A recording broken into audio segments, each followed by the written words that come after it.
ঢাকা বিশ্ববিদ্যালয়ের আকাশে ফের বইতে শুরু করেছে ভোটের হাওয়া। আসন্ন ডাকসু নির্বাচন ঘিরে শিক্ষার্থীদের মধ্যে উত্তেজনা তুঙ্গে। এবারের নির্বাচনে সবচেয়ে বেশি আলোচনায় রয়েছে ইসলামী ছাত্র শিবির। সোশ্যাল মিডিয়া এবং নেটিজেনদের বিশ্লেষণে শিবিরকে ঘিরে ব্যাপক ন্যারেটিভ তৈরি হলেও মাঠ পর্যায়ের চিত্র কিছুটা ভিন্ন হতে পারে। প্রাথমিকভাবে শিবিরের সামনে দুটি বড় চ্যালেঞ্জ। প্রথমত, হিন্দু শিক্ষার্থীদের ভোট না পাওয়া। দ্বিতীয়ত, নারী শিক্ষার্থীদের ভোট হারানো।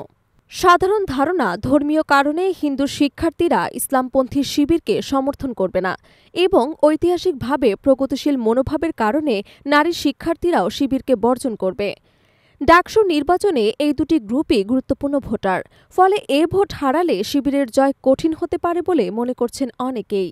তবে বাস্তবতায় ভিন্ন কিছু দিকও রয়েছে। হিন্দু শিক্ষার্থীদের প্রসঙ্গ ধরা যাক।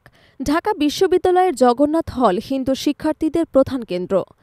এখানে মোট ভোটার ২,২২২ জন।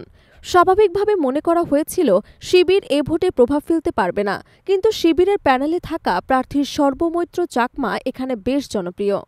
ক্ষুদ্র জাতিসত্তা এবং হিন্দু শিক্ষার্থীদের অধিকার নিয়ে দীর্ঘদিন কাজ করার কারণে তিনি অনেকের সমর্থন পেয়েছেন। এছাড়া বিশ্ববিদ্যালয়ের শিক্ষার্থীরা প্রায়শই ধর্মীয় প্রভাবের বাইরে থেকে যোগ্যতা এবং কর্মকাণ্ডের ভিত্তিতে প্রার্থীকে মূল্যায়ন করে। এর প্রমাণ মিলেছে সাম্প্রতিক এক শিবির বিরোধী মিছিলে, যেখানে জগন্নাথ হলের ২,২২২ জন শিক্ষার্থীর মধ্যে মাত্র ২২ জন অংশ নিয়েছিলেন।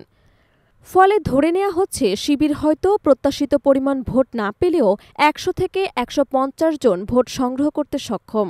বাকি ভোট বাম, স্বতন্ত্র এবং ছাত্রলীগপন্থী প্যানেলে ভাগ হবে। নারী ভোটারদের সমীকরণও জটিল। ঢাকা বিশ্ববিদ্যালয়ে ৫টি ছাত্রী হলে মোট ভোটার ১৮,৯০২ জন। এর মধ্যে রোকেয়া হলে সর্বাধিক ৫,৬৪১ জন ভোটার রয়েছে। এখানে হিজাব পরা এবং না পড়া শিক্ষার্থীদের সংখ্যা প্রায় সমান। অনেকে মনে করেছিলেন প্রগতিশীল মনোভাবের কারণে নারীরা শিবিরকে ভোট দেবে না, কিন্তু বাস্তব চিত্র পুরোপুরি ভিন্ন। শিবিরের প্যানেল এবং প্রার্থী এস.এম. ফরহাদের জনপ্রিয়তা, তাদের প্রাণবন্ত স্বভাব এবং ছাত্রী সংগঠনগুলোর সহযোগিতা নারী সমর্থন টানতে সাহায্য করছে। ফলে নারীদের একটি অংশ শিবিরের পক্ষে ভোট দেওয়ার সম্ভাবনা উড়িয়ে দেওয়া যাচ্ছে না। অন্যদিকে ছেলেদের হলে শিবিরের প্রভাব তুলনামূলক বেশি।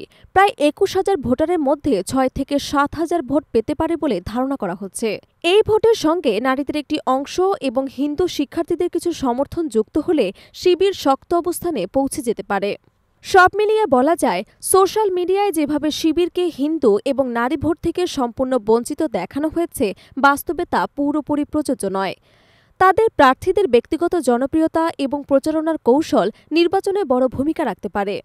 এখন প্রশ্ন হল, শিবির কি এবার জয়ের পথে এগোবে, নাকি প্রতিদ্বন্দ্বী প্যানেল শেষ মুহূর্তে পাল্টে দেবে সমীকরণ?